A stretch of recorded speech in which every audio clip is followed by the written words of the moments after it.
Hello cupcakes, it's Maive. Welcome back to my channel for another polymer clay tutorial. I love roses, so today I'll be showing you how I made these romantic rose pendants, partly inspired by the enchanted rose from Beauty and the Beast, which is why the rose is upside down, to evoke the dying rose in the movie, to symbolize our transient existence and to remind us to appreciate and be grateful for the moment of now.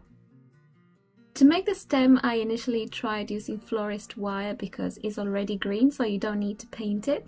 But unfortunately, when you bend the wire to make a loop, the coat of paint starts to wrinkle and eventually comes off easily.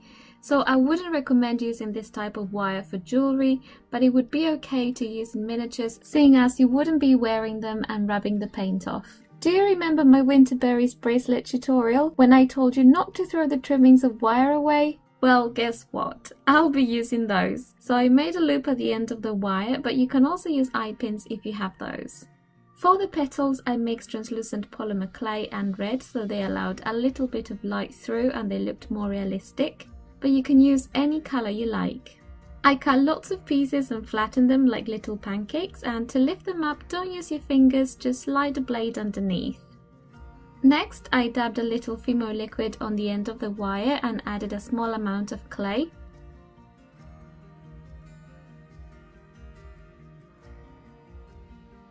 I made a few of these and baked them for 15 minutes. By making this base, I find it easier to add the petals. Now that the clay is baked and cool, you can start building the rose. Start by adding the smaller petals first and keeping them tight together. As you add the rest, you can open them up a bit more. I'll show you a few petals in real time so you can see better. If you ever feel the need to add liquid clay, add it.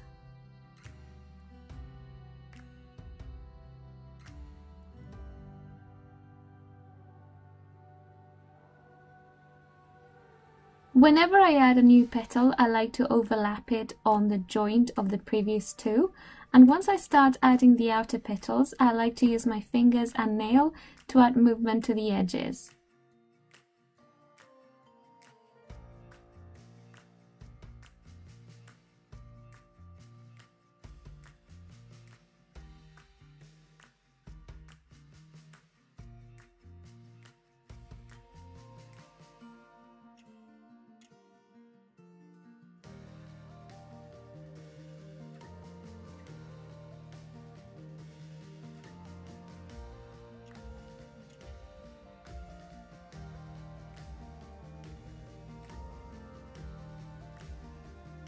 If you don't want an open rose, you can use less petals and keep them tighter together.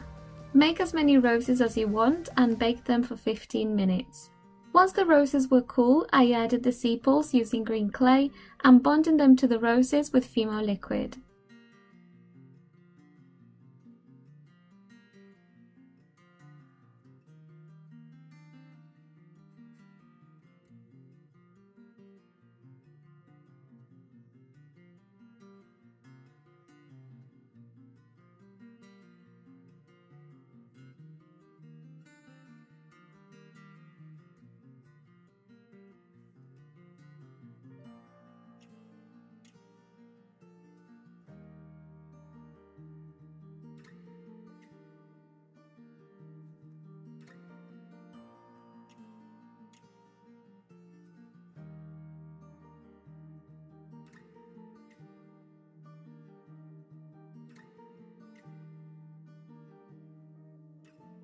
If you want, you can add a leaf bonding with Fimo liquid, but I'd suggest keeping the leaf close to the wire and not make it too thin, or it could easily break.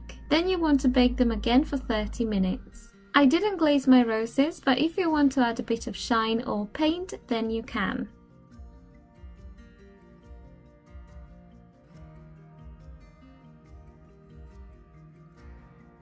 To those pendants that didn't have a polymer clay leaf, I added a leaf charm instead.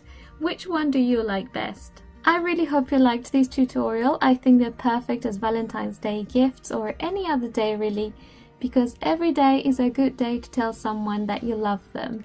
If you did like this tutorial or if you'd like to see more rose inspired pieces, please give this video a thumbs up And if you're new to my channel, hello, my name is Maive and I make videos like this every week.